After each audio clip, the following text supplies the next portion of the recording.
We're live. Good evening, New York City.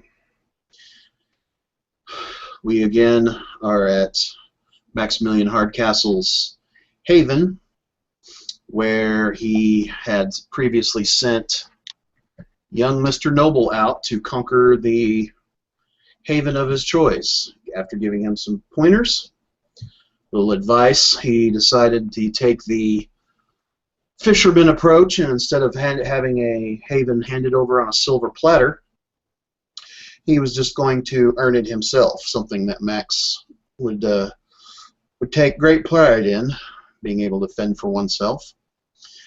And now while Max is poring over some numbers and figures with the aid of Marcus, his financially minded retainer, he receives a phone call from Mr. Noble.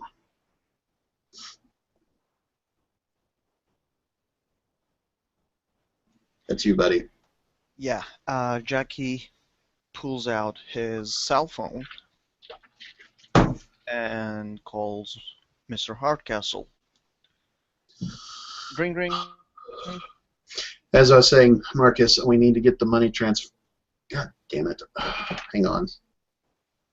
Oh, shit. See how I fucked up now. Hardcastle, Hello, Mr. Hardcastle. This is Jackie Noble. tell me you're not calling from a police station. No, sir. Okay. I would like to see you as soon as possible. Concerning? The toy store. Well, are you in my neighborhood? No, sir. I'm a little away, but I can be in 15 minutes. Okay, so you're close. All right. All right, this better be good. Go ahead and come on up. Yes, sir. Jackie hangs up the phone. Drescher, Mr. Noble's coming over. Who? Mr. Noble. Who? Noble. The guy kept calling you Jigsaw. Oh, him. Okay. Yeah, go meet him. As Mr. Noble approaches, Drescher's outside with his cigar, getting some dirty looks from the local doormen, and he gives them even dirtier looks right back. So, as Jackie approaches him, he can clearly see that he is not wearing his usual clothes. But he is He wearing actually, clothes, right? yeah, he's wearing clothes, but he is wearing a onesie, a dark blue onesie.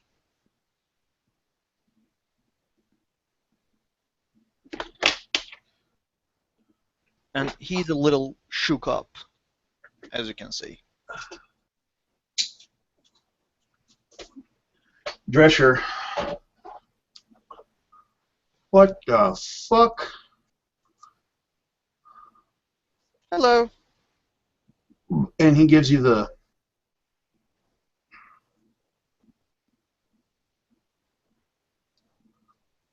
There's an amusing story behind this, and I can't wait to see the boss's face when he hears it.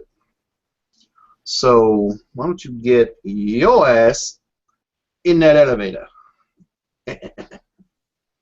Right. Drescher takes a cigar out of his mouth, puts it out.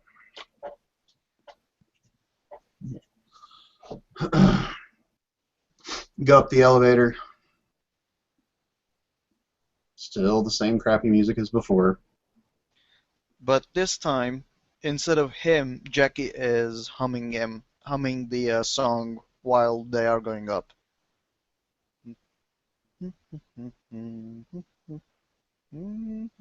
Towards the end of the elevator ride, Drescher goes, you know, when it's a cappella, it's not that bad.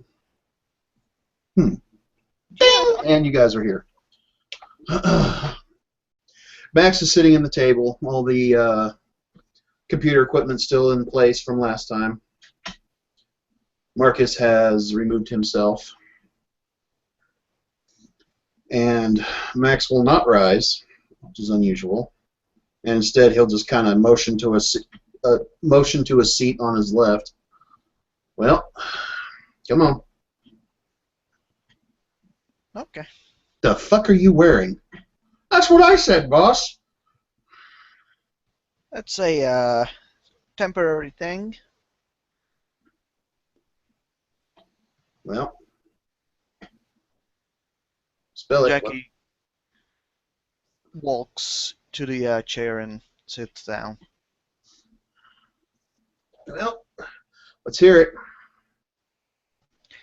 Well, sir, I now own the toy store.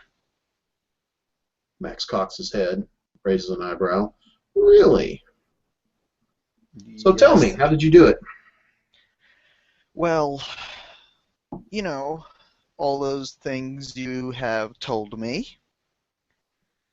I managed to do all of them. I used my social skills for it. I also backed it up with my clan discipline. Also, I actually used your help without asking you, and I got in over my head. You used So, my help without asking me? yeah. Uh, how? As he cocks his head. Let me tell you the entire story. Yes, why don't you? Well, I took a cab and went to the toy store, and before I went to the toy store, I called the owner of the store, said that I have a business proposal regarding toys, and I wanted to meet him. And he accepted. So I went to the store, met with the owner,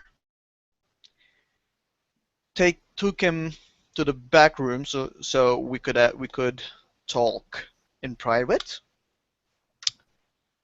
And then I told him that I was there on behalf of you. And I said you wanted to buy 50 boxes of toys to give it away to a charity foundation for kids. And I told him that it is a big deal because some newspaper spot and a TV spot regarding this, and both him and his store will be featured in both of those.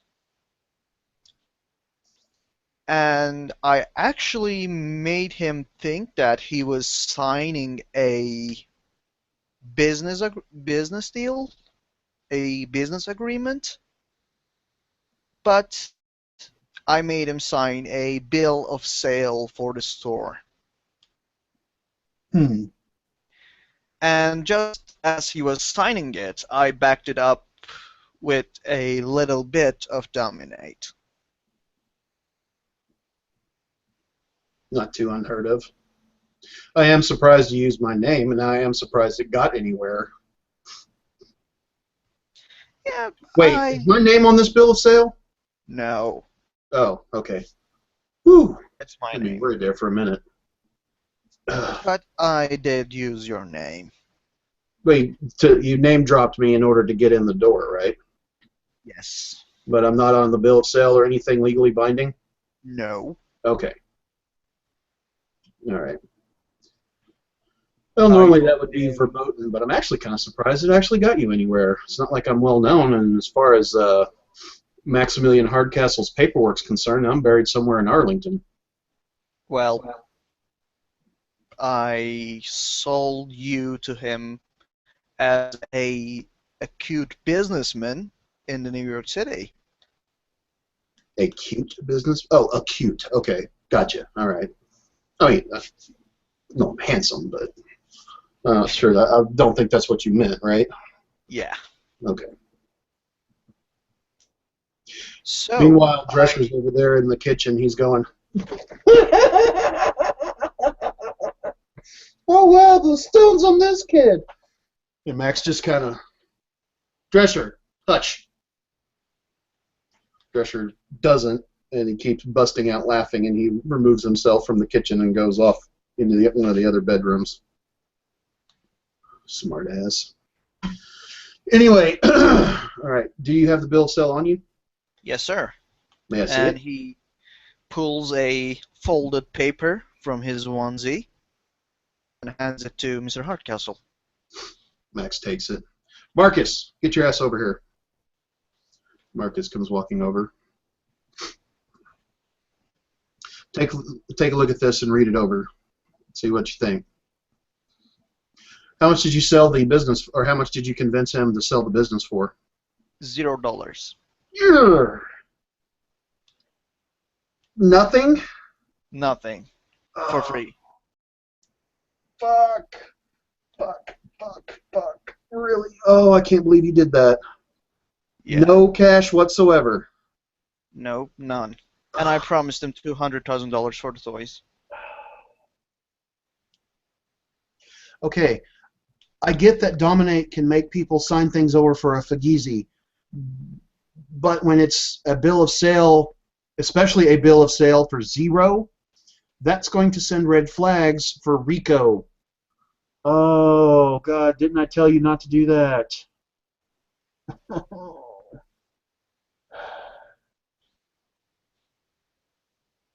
I'm going to assume you don't have $200,000 laying around, do you?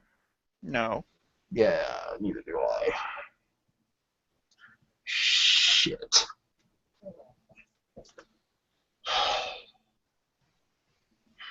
Also, Jackie just acts like he doesn't get what because he has no knowledge of any kind of law regarding this issue.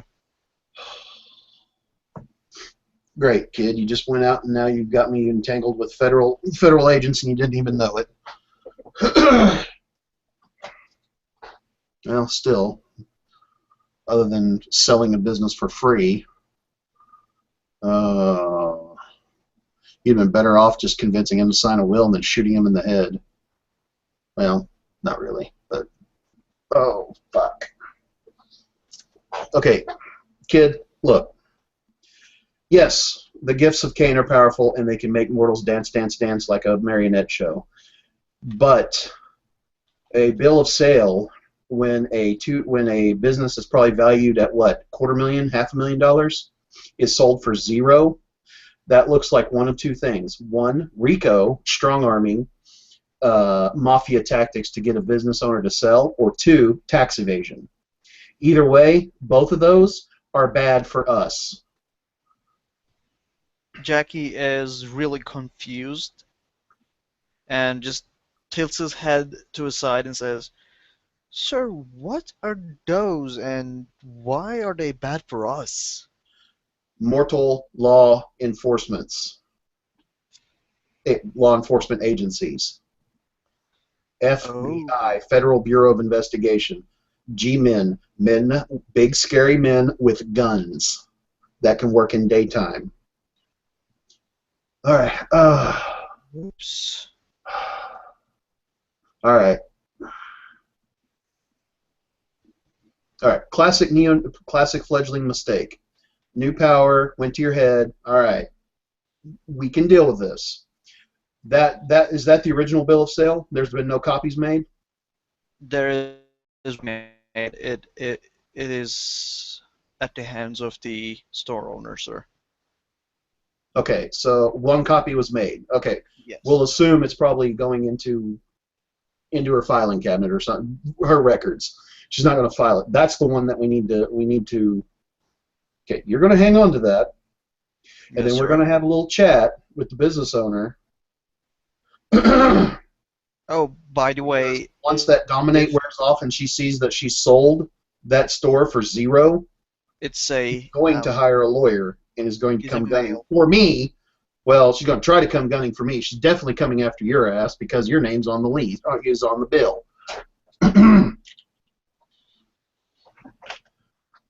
Now,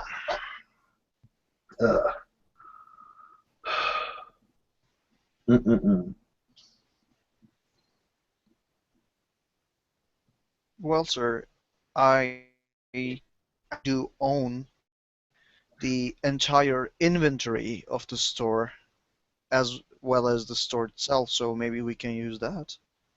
No, kid, what I'm saying is you've got a piece of paper with her name on it that was bought and sold under fraudulent conditions.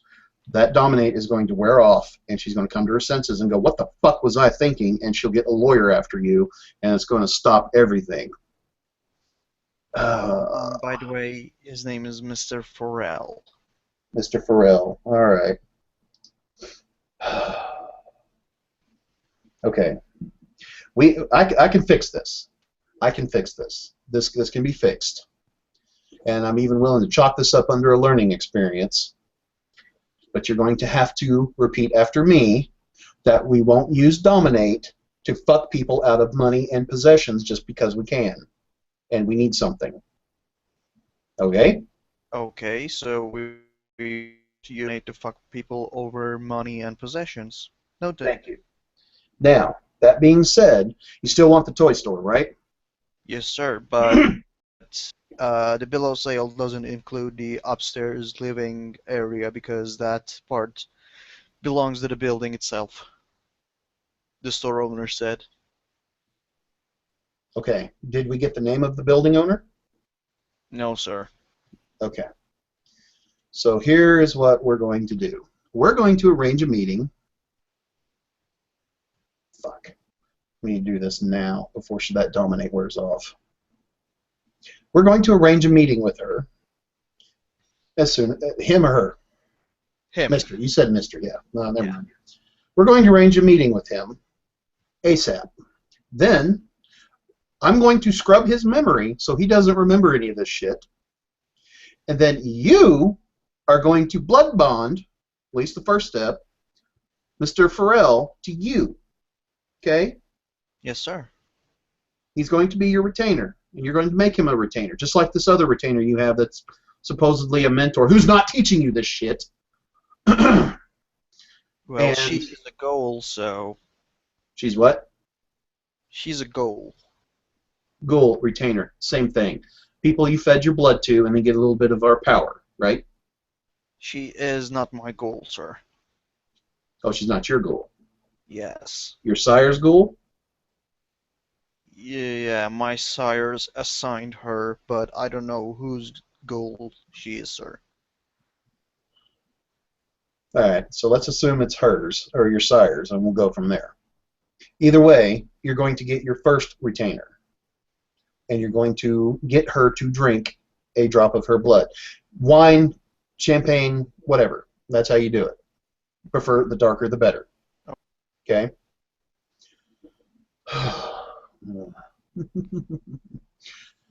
Okay, then I'm going to get her copy of the contract, of the bill of sale, and I'm going to burn it to ash so that it will not contaminate us any longer. Then, that copy of the bill of sale you're going to sleep on. Okay? Okay. So your retainer operates under the little delusion that she still owns the place and runs the place just like she always has.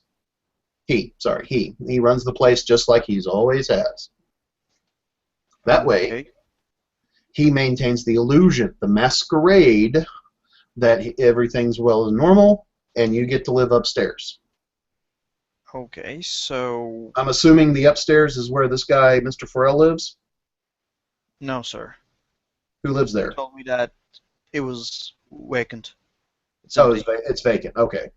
So then, from him, we're going to tap his little mind, and we're going to figure out who the building owner is. If the owner of the building is a rental property, fine. I've got a guy. He's a real estate agent. We can take care of that. You still have mortal credentials, so we can arrange that fairly easy, fairly quickly. Okay? Yes, sir. I have a real estate agent. He will take care of this as far as getting you in there since it's vacant. Then once that happens, you can take possession. You can move your happy ass in there.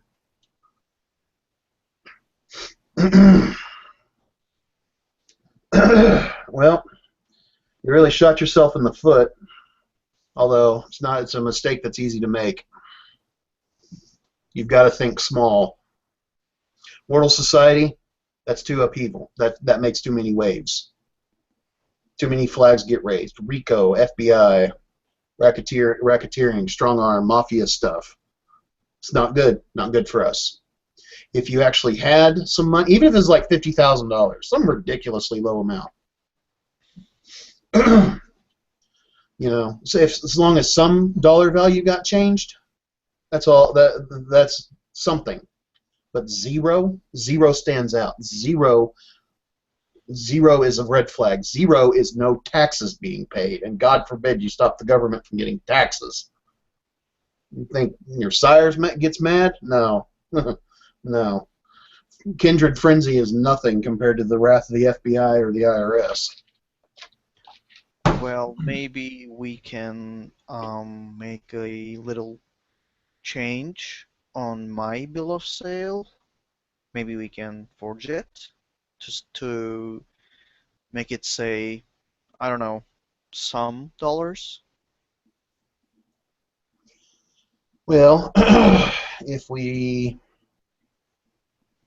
hmm.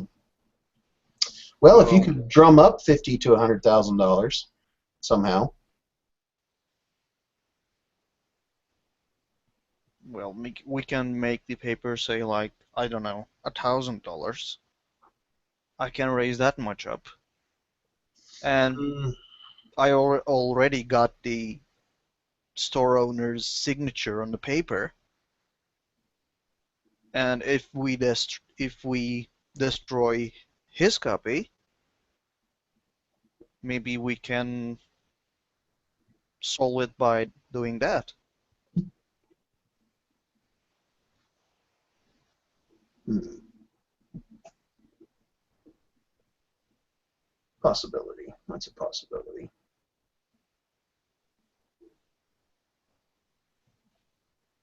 Would have been better if you didn't even sell the thing at all. Now, except you have moral credentials to deal with.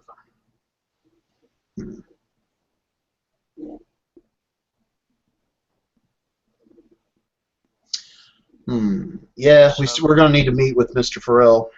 That's just all there is to it. No matter okay, what path we take, I we can need to do that. meet. I need to meet him. Smooth this over. Make it.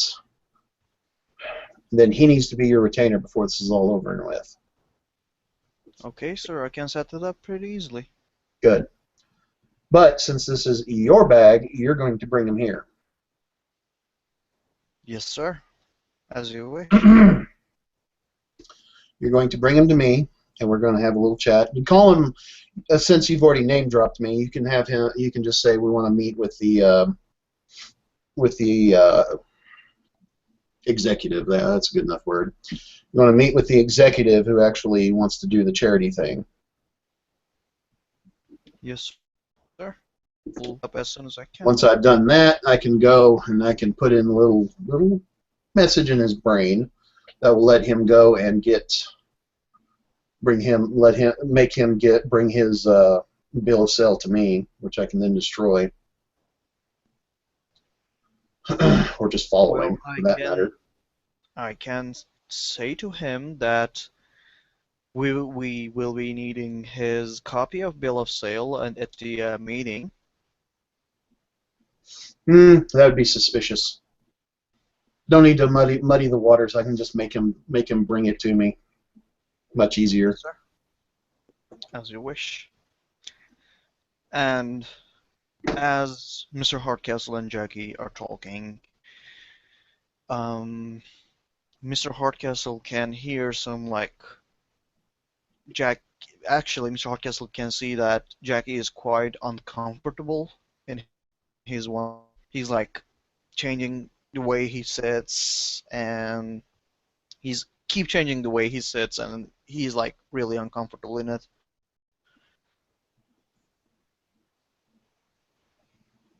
And after his usual clothes, that onesie just like stands out big time. Why are you wearing that anyway? Uh, I've lost my clothes in some place while doing something, so until I get new clothes, this is all I. It's not really mine, so it doesn't really fit, but it's better than being naked, I guess. And you lost your clothes doing what?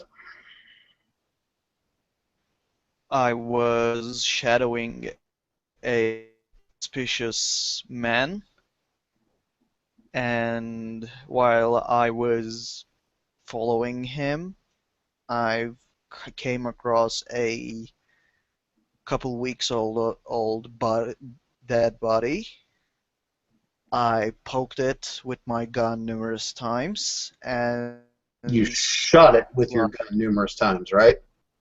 no, I just like poked it with Oh, my gun okay. numerous times, and the body just broke open, broke open, and got some sort of fluid on my clothes, and it was smelling really bad, so I had to ditch him. Important safety tip: always have a bug out bag. But so you found a dead body with in advanced stages of decay, huh? Yes, sir. Where was this at? You want me to tell you the entire story, or should I just get into what happened with the dead body? Well, I'm more along the lines of concerned of if this is leading towards something the sheriff should be taking care of. I don't want to be seen as stepping on his toes, especially when those toes have celerity and potence behind them. Or was this just some random incident that you just happened to stumble across? Well, this seems random for now, sir. I'm going to find out. Hmm. Is this part of your hound duties or part of that investigation thing you were part of? I'm not a hound, sir. Well, you were working for one or assisting one or something like that? Mr. Well, Wasn't it? this is going to be really confusing, so I should like start over from the beginning. Fair enough. As a couple nights ago, I was sitting inside my hotel room, and there was a noise coming from the next door, the next room. Was a man and a woman, and the woman was screaming, yelling, and I heard that man hit her pretty hard. And after waiting for that man to leave the room, I left my room and went straight for the that room's door. I listened inside, and the woman was apparently dead because I couldn't pick up any sort of breathing or any heartbeat. So I went downstairs to lobby to get a skeleton key from the manager so I can open the door. And while I was at the lobby, I saw the man coming out of the elevator and heading for the door. But the thing is, when I took a look at that man, he was not breathing also, but looked pretty much alive. And he was carrying a big leather bag. So I started following him. He was picked up by a man that was Slavic. I don't know if he's Russian or Romanian or something like that. I don't know. But he was definitely Slavic. So I called Mr. Bishop Okay, good. to help me assist following that man, and we followed that two men in front of a old hotel at the Bowery. We went in, took a look around, and that's where we found the dead body.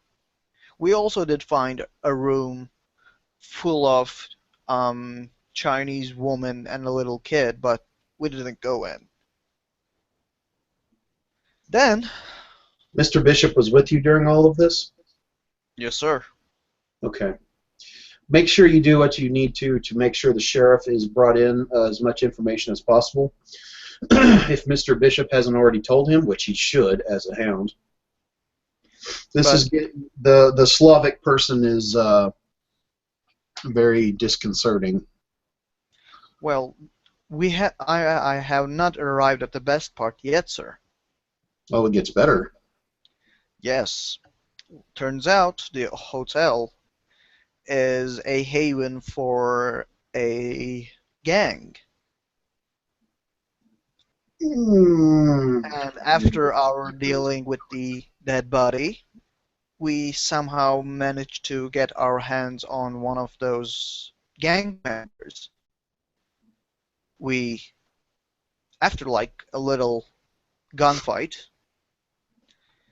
we knocked him out and carried him outside.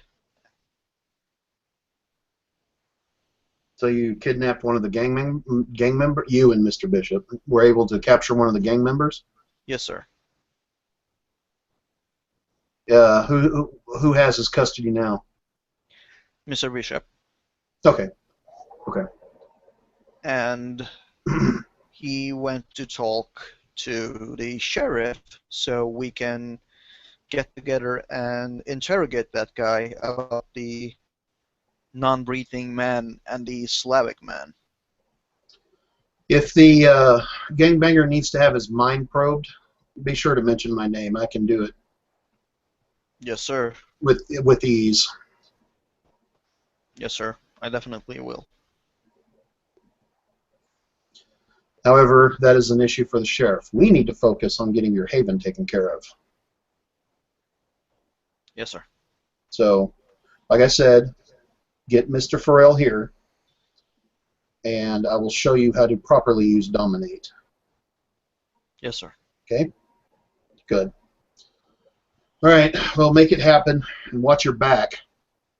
Because if my suspicions are correct, then that gangbanger is one of the mortal pawns of a Sabbat pack.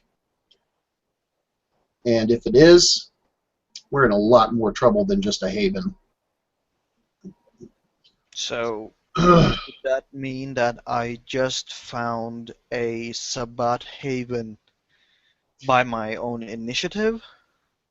Well, if you did, and they don't tear your head off, this Sabbat pack, I mean, then, buddy,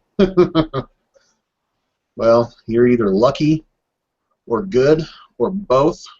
Either way, that's something that's going to be well rewarded. But you've got to capitalize on it, or you can just dump it in the sheriff's lap and let him handle it.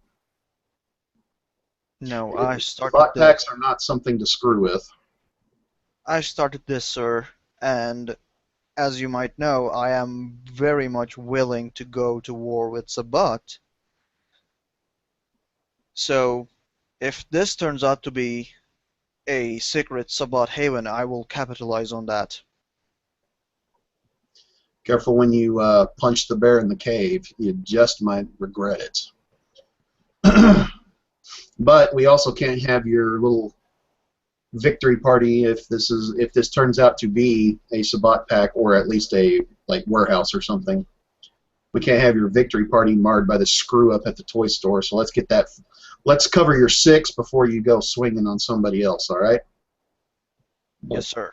All right. I will arrange the meeting as soon as possible. Good. Let's make it happen. Okay? Yes. Good. Well, y'all gonna do it from my chair. Go, get. Okay, sir. And Jackie just gets up and starts walking for the door. Drescher. Yeah. Drescher pulls out the remainder of his cigar. Come on, kiddo. Brave little commando over here. And he takes you to the elevator. As you guys are going down the elevator, Drescher will look. So you really found some little Sabat punks? Well, I don't know. We're not sure yet. Well, they certainly sound like it with the Chinese and the kids and the dead bodies. I don't know anybody in the tower that ever lives like that. I mean, I've seen some fucked up shit. The Nosferatu ain't exactly what I would call clean, but damn. Anyway, you know where to find us, kiddo. Yeah. Once outside. Good luck. Thank you. Then Jackie just starts running off to the next street. Drescher sits there and just shakes his head. What the hell is that wrong with that kid? God damn. Hey! Fuck you! I can smoke outside.